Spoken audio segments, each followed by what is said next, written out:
How is it going, everyone? The PlayStation Plus monthly catalog titles for Plus Essential. Yes, this is Plus Essential. When I saw the notification, I was like, wait a second, is this for Plus Extra or is this for PlayStation Plus Essential? No, this is the Essential catalog, and we are talking a stacked lineup. Not one game, not two games, not three games.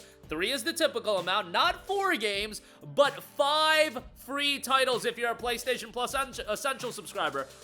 They're running a PlayStation Plus deal right now. I think this is a surefire way to get some people subscribed. Very, very smart. We also know that Skate Story is getting added to Plus Extra. I don't know, you guys. Plus giving you some value, I'll tell you guys that much. And Plus Essential generally, month over month, has been really, really good, so definitely a solid time to sign up for PlayStation Plus. Let's go over the titles. Lego Horizon Adventures, Killing Floor 3, The Outlast Trials, Synduality Echo of Ada, and Neon White. This is disgustingly stacked. Even if you have your opinions about some of these games, Synduality, not the biggest game in the world, but you've got a lot of depth, you've got a lot of quality. And let's break down each game. Lego Horizon Adventures. Join Hunter Aloy as she battles to save Earth from an ancient digital demon and gang of sun worshippers who want to live in a world without shade so they can soak up the rays while everything burns. Hunt machines on your own as Aloy or unlock colorful heroes Varl, Tirsa, and Erend and use their unique skills to defeat enemies and overcome challenges. Share the fun with another player online or innovative couch co-op on a single screen. So you're always in the same world together. Need an extra challenge? Replay levels that change to test your skills and unlock new surprises. Or check the Mother's Heart community board for ways to help the village. See if you've got what it takes to ace every aspect of the game. This is a really good addition. It came out last year, and the issue was $60 price point, fairly short game. I don't know how many people were clamoring for a Lego Horizon game either, and I love Horizon as an IP. I tell you guys all the time, Horizon, as far as the game Zero Dawn and Forbidden West goes, total comfort food kind of games for me. I've completed Zero Dawn like 4 times. I've completed Forbidden West twice. I love the games, and they're just my kind of games. I love the open worlds, etc., etc., but it's not like I'm that invested into the characters and the IPs. The IP itself from a narrative standpoint where I thought a Lego game was going to be a worthwhile spin-off. I just like the open worlds in those games a lot, and I like the setting in terms of the sci-fi aesthetic and whatnot, but Lego Horizon Adventures, I think, is a great pickup if it's a free plus title. Like, not a $60 game, but as a title that you just get with PlayStation Plus Essential, I think it's great. And Lego games are always a pretty good time. This is one that's fairly on the short side, but that's fine. That's fine if it's a PS Plus title. Great addition there. Then we've got Killing Floor 3. Now, Killing Floor 3, to be fair, has had a fairly mixed reception, but the fact that it's a Plus Essential title, it's a multiplayer-oriented game, you're talking about a co-op title as well. Great title that in December you pick up with your boys and you have a good time with it on that. By the way, these games go live on December the 2nd until January the 5th. The next evolution in the first-person action horror franchise is Killing Floor 3. It resurrects the gut-churning combat the series is famed for, putting up to 6 co-op players against waves of enemies across a variety of maps. Reared and released by the Megacorp, frenzied swarms of bioengineered creatures stalk the streets. The only hope humanity has at stopping them is the rebel faction Nightfall. Their specialists have honed a unique set of skills and proficiencies to turn the tide with a multitude of merciless weapons and gadgets that melt through Zeds, as well as the new ability to dash and climb across the carnage. Gear up, customize your loadout, and get even before what's left is lost to the darkness. So I think as a co-op title, this is a good addition. And then another title that you can definitely get into, a little bit of a different vibe as far as a horror game goes, The Outlast Trials. Red Barrels invites you to experience mind-numbing terror in this first-person psychological survival horror that can be played solo or with up to 3 players online. So another game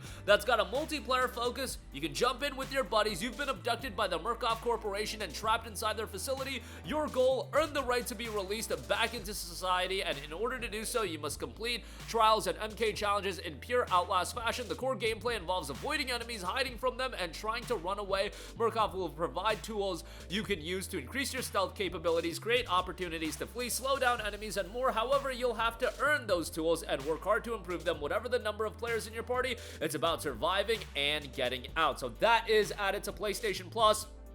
Then you've got Synduality Echo of Ada.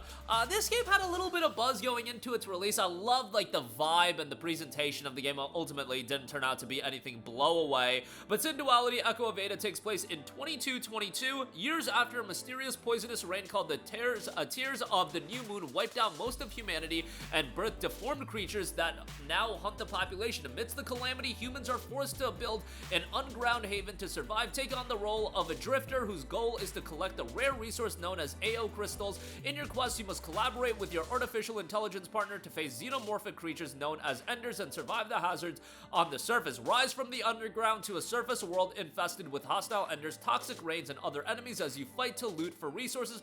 Ride your cradle coffin, cooperate with your magus, and stay alert around players. One false move is all it takes to lose both your mecha and precious supplies left to be scavenged by the remaining survivors. And then lastly, maybe the best game of them all is Neon White. Neon White is an incredibly well-received game. I believe it's got like an 89 on Metacritic, a lightning-fast first-person action game about exterminating demons in heaven. You are White, an assassin handpicked from hell to compete with other demon slayers for a chance to permanently live in heaven. The other assassins seem familiar though. Did you know them in a past life? Collect soul cards to attack your foes or discard them to use unique movement abilities and compete for the best times by cleverly combining cards to discover massive shortcuts.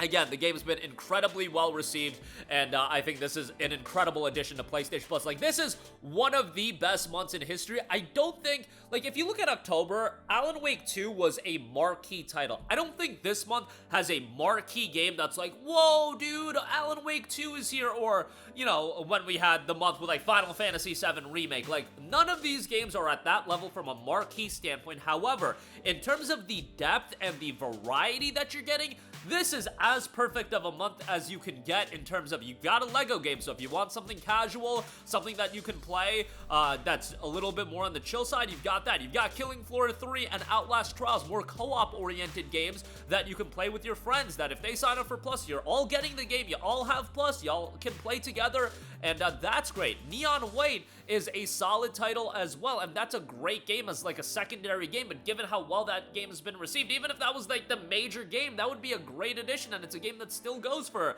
I believe, $10-15 on sale, so that's a great addition. Then Synduality, not the biggest game in the world, but that's another addition, and I love the presentation of that game, and, you know, I'm into robots and whatnot, so obviously, that's gonna be up my alley. And then if you sign up right now, remember, these games go live on December the 2nd, sign up right now and you get Stray, Totally Accurate Battle Simulator, and WRC 24.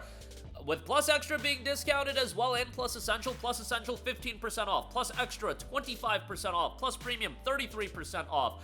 I think Plus Premium is absolute garbage unless you take advantage of the cloud streaming, which, you know, with that being available on PS Portal, there is some value in that, but Plus Extra is still pretty solid, I think, as long as you're taking advantage of the games getting added. Look, at the end of the day, I think this is a great addition, but if you don't play any of the games, there's no value in that. I saw, like, the trophy list for Alan Wake 2, and it's just crazy how Alan Wake 2 is a Plus Essential game back in October, and it's like, I want to say like 30 or 40% of the players fall off after like the first couple of chapters in that game, and that's like an hour or two of gameplay in Alan Wake 2. So it's like, dude, like at the end of the day, it comes down to whether or not you play the games, and that's how you get value out of them. But this is a great month, definitely stellar, especially because it's 5 games. Slam dunk, home run, can't say enough good things about it. That'll do it for me, and again, this is for Plus Essential. This isn't a Plus Extra round. When I saw that banner, I was like, oh, the Plus Extra games are out early, and then I was like, wait a second, this is Plus Essential. Great stuff. Definitely recommend a lot of that, so that'll do it for me. Let me know all of your thoughts in the comment section down below. Sound off there. Thank you for watching, and goodbye. Hey guys, we hope you enjoyed the video, and if you did, make sure to hit the subscribe button, and if you're already subscribed, do us a favor and hit the bell icon. This way you'll be notified whenever we post a new video. That's the best way to keep up with all of our uploads, and we usually try to upload 2 videos a day. And with the bell icon hit, you'll be notified whenever we do upload a video. As always, thanks for watching.